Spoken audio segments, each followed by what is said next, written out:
Welcome to your weekly dose of the Chris Perspective podcast.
Hello folks, and welcome to a new episode of the podcast.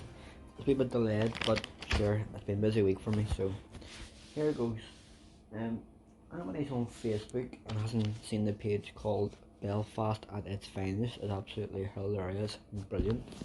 On the 9th there of May, there was a video going social media, particularly WhatsApp and Facebook.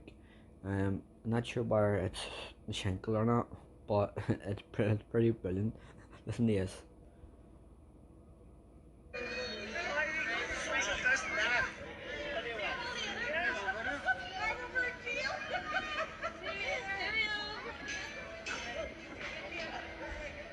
So the police have come because there's a large gathering outside a house in a wee cul-de-sac.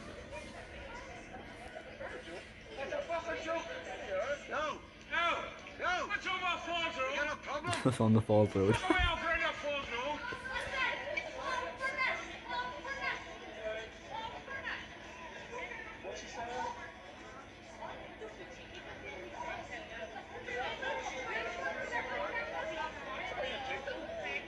Fuck off to West Belfast! What's wrong with our job? Fuck off doing? See when they were doing it? West Belfast! You weren't fucking doing it, dude! You weren't there! Surely that's slander. Surely we're sitting as a policeman, you should be arrested.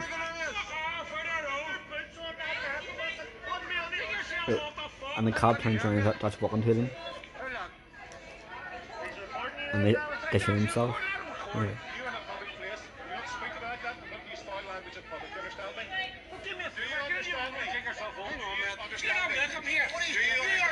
Yeah.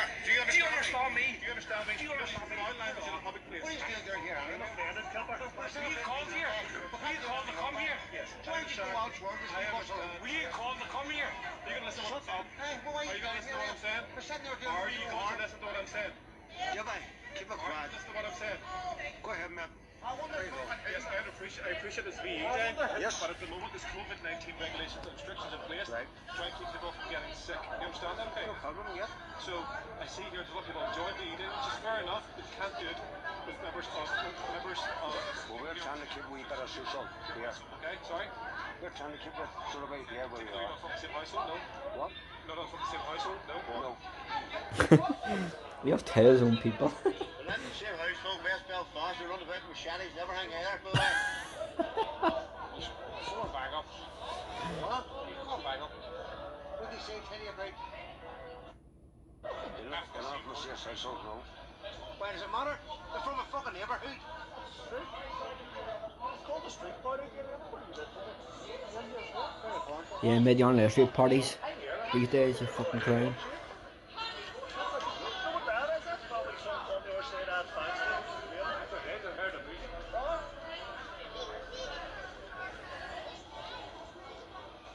So the cops by over again talking to a large crowd outside their house. They're all sitting in deck chairs and Fucking you, come fucking around. What are you going to do about it?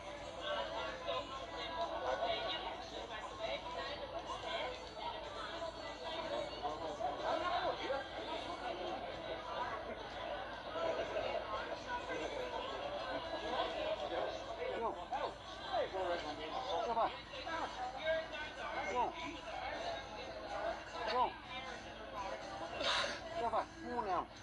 Up the road there. Focus what they're doing, so. What time's we find that tonight, really? 7:30, mate. 7:30.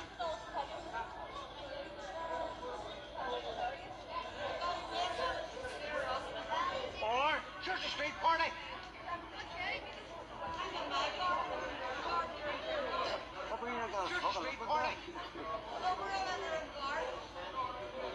You mean Gala Garden? Straight. It's a street party we're having.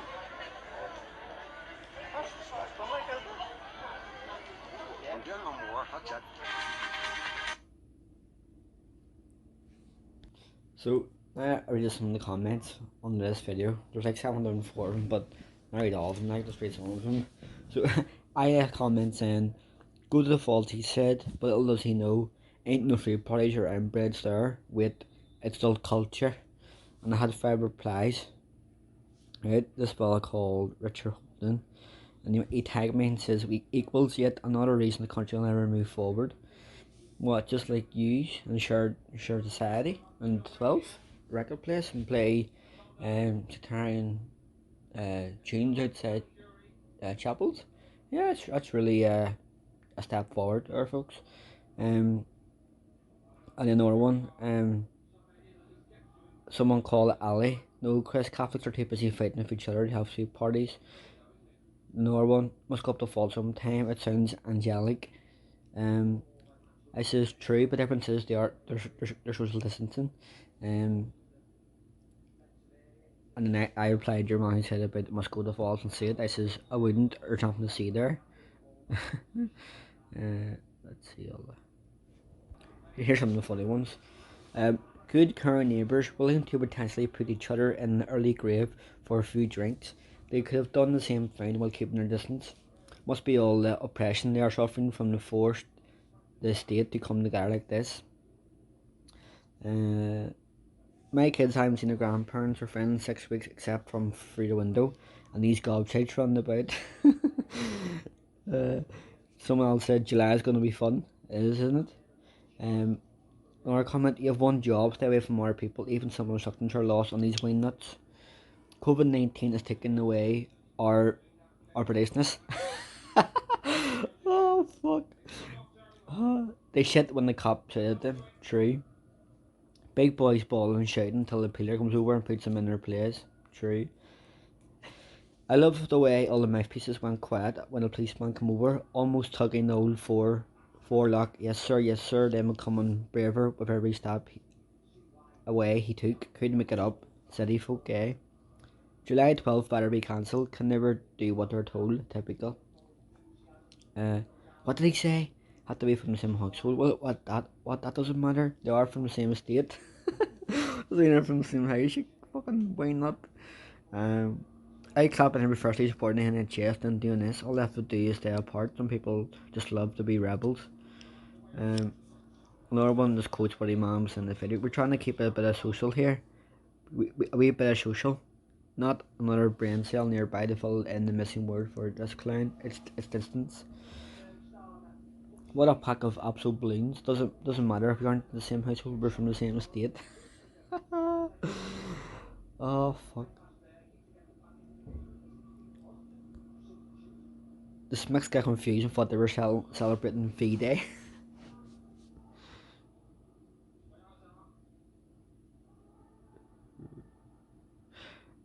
Someone else says, what did the Falls do in that video, or was I hearing things? This country will never change with muppets like that. Zero fucks given in that street. Bet their queen will be proud.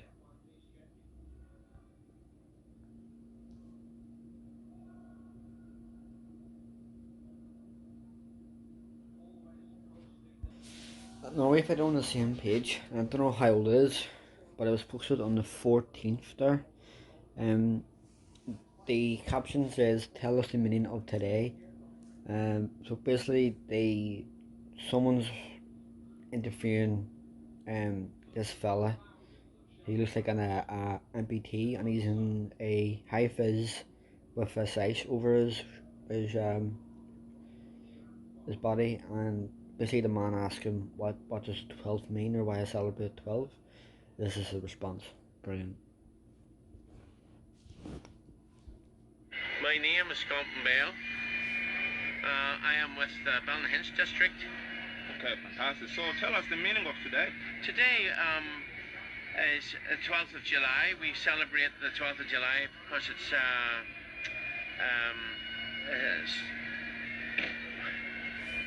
I can't figure out. I can't remember what it's supposed to be, but it's a centenary thing that we celebrate every 12th of July. Isn't it fitting how it says on their site LOL? Fuck me. Come on, read some of the comments. He knows more than most. So someone wrote one wine. Oh fuck.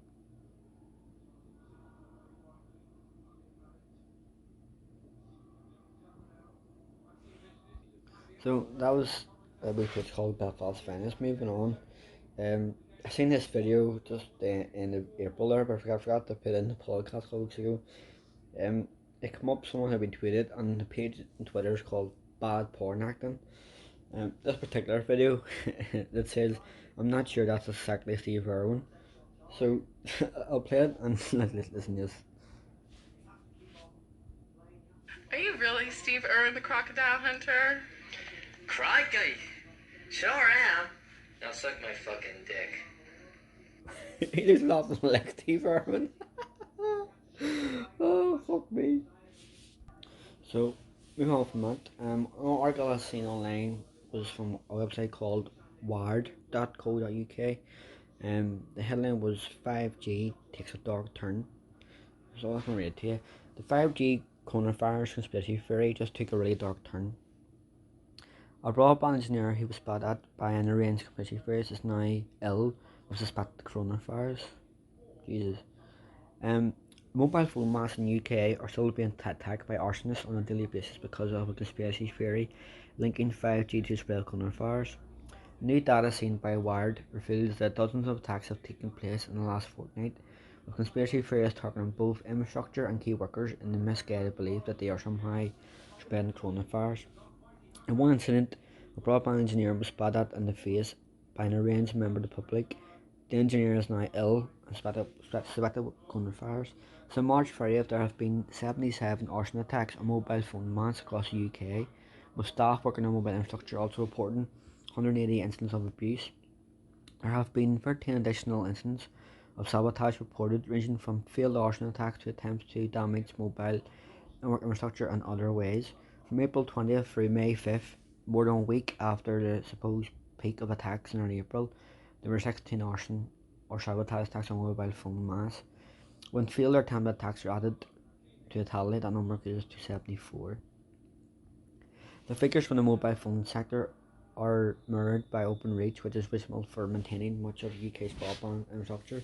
The company has recorded 63 incidents of abuse directed towards staff while out working since April the 1st, with conspiracy theorists often filming such encounters by shouting and swearing at terrified key workers. For each of these conversations is then shared on social media. In the last 2 weeks of April, Openreach recorded 20 incidents of this nature. The conspiracy theory linking 5G to coronavirus has spread rapidly through Facebook and YouTube in recent weeks. It is given further prominence when a number of celebrities, including TV star Amanda Holden, Hollywood actor Woody Harrelson, and boxer Amir Khan, shared it on social media. Despite social networks pledging to take more concerted action against it, conspiracy theory has continued to spread in recent weeks. The online spread of the theory is still having dangerous real-world damages. Openreach engineers, none of whom are even involved in installing 5G infrastructure, have been exposed to a barrage of abuse. One person threatened to throw a brick at an Openreach engineer's head, returning 7 minutes later shouting and wheeling a bottle. In another incident, an engineer was told they would be in fucking trouble if it turned out they were installing 5G, with the abuser then punching their van door a walking hall. Elsewhere, a woman shared that 5G was more dangerous than COVID-19, called an Openreach operator fucking mental, and said she would get her brother and 6 friends over to do him in.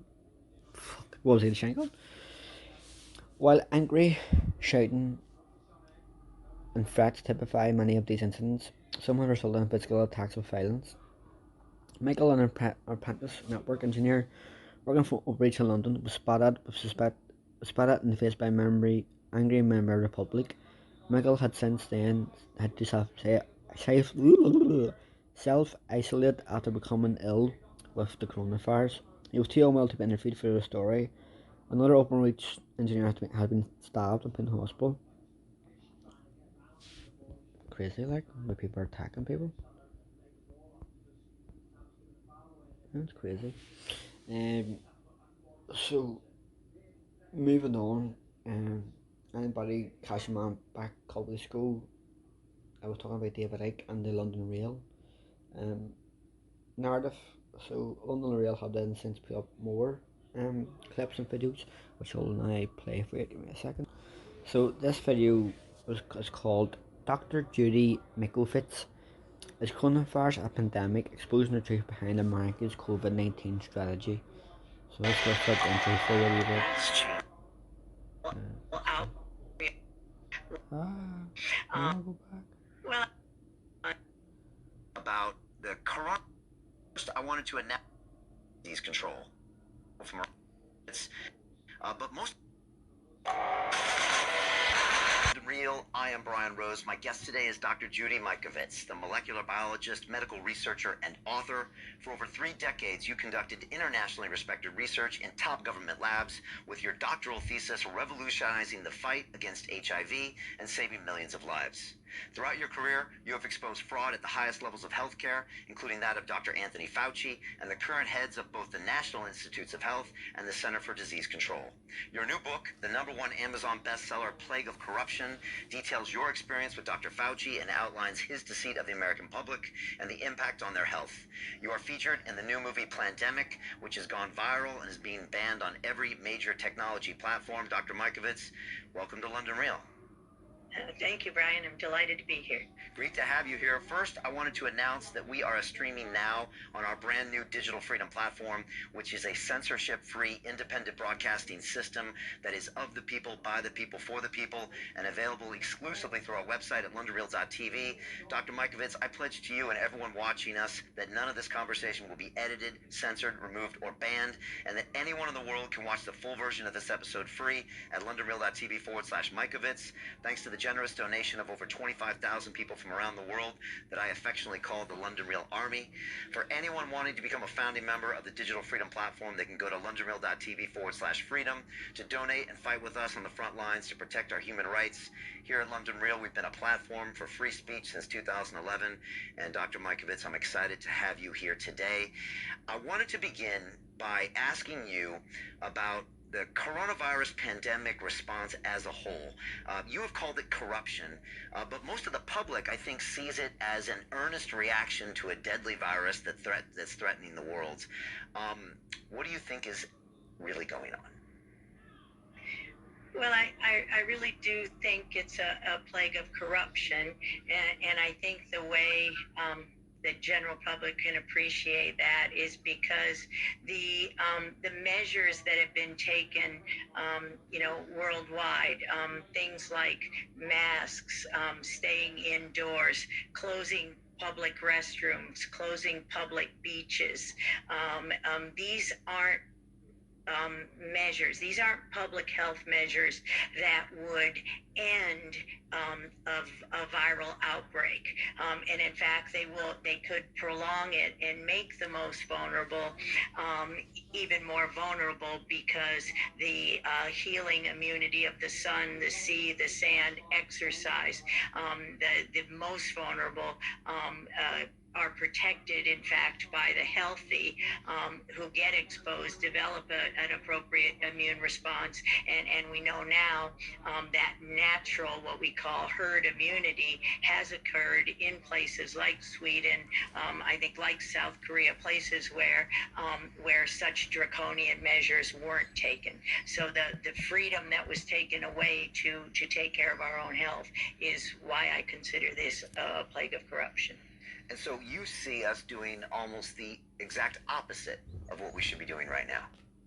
Absolutely, every measure that's been touted by our federal officials here, with the except especially the influenza vaccination recommendations, which now publications clearly show people are more susceptible to infection of coronaviruses if they get the influenza vaccines. And yet here and in Italy, here in the United States and in Italy, two of the places that have been hardest hit, those vaccines are still, while not mandated, suggested and given, administered to the most vulnerable, the elderly, those who have comorbidities, and that is peer-reviewed, published to be the worst thing to do for a coronavirus. Yeah, I remember Dr. Birx at one of Trump's conferences saying, that you must get the flu vaccine,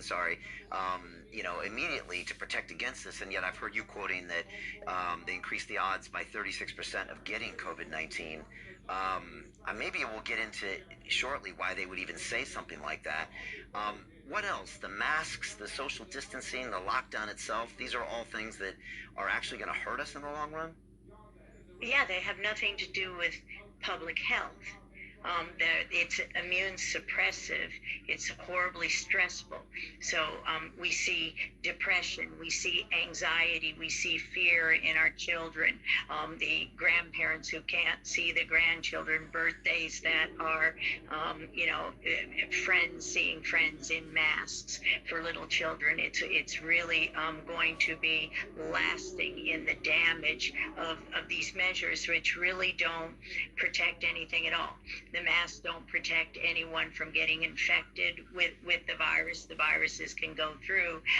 They can trap toxins. They can exacerbate upper respiratory infections by activating your own virus as you become immune suppressed. The masks are extremely stressful, and the body perceives that by suppressing the immune response rather than enhancing it, which is what sunshine and love and touch does for us. We actually need to kind of have the touch and the exchange of kind of germs and microviruses with other people anyways. That's a part of being healthy. Yeah, it's immune boosting. It boosts your immunity. You see it, you respond in such a way. Yes, that's what we know from generations of research. So never have these measures been taken before. And again, this is little more, all the data now support little more than a normal influenza season with respect to death. And the very people who are most, I think it's 0.1% to 0.3%, all the data shows, of death from the coronavirus infection. Most are asymptomatic, meaning they're just healthy people. They're not asymptomatic carriers. They've cleared the virus. Coronaviruses don't integrate. They don't stay with you. You clear them when you develop immune response. Yes, you can be exposed in another year, but again, you've already got an antibody. You're primed to respond quickly, and likely, unless you're the very ill and have many comorbidities, you will not get very sick at all, and that's what the data support. So those with comorbidities are damaged most by the oxidative stress, we call it, and the stress of the measures that are being taken. And is it true you're expecting disease to jump once we end the lockdown because people's immune systems have kind of gotten worse in this isolation? I don't expect disease to jump right now. I believe that because I believe people now realize healthy measures, healthy food, vitamin C, that they're pre-exposure, prophylaxis. There are measures that we can take to prevent. We know about things. I was on for an hour, folks, but I'm not going to play it all. Well, we're on 47 minutes, so if you want to watch the rest of it, I will post a link on my Twitter and my Facebook. Moving on, from a question a couple of weeks ago has been asked from Chris Leo. He asked my favourite team of all time. So it took me a while to decide this, Leo, so here it goes. Goalkeeper has to be Schmeichel. Then you have Dennis Urban, Vidic, Yap Stam, Gary Neville, Ryan Gates, Scholes, Keane,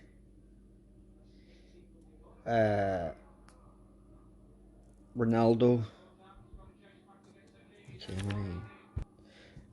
Rooney, and Van Nistelrooy. So we are. That's my favourite day team.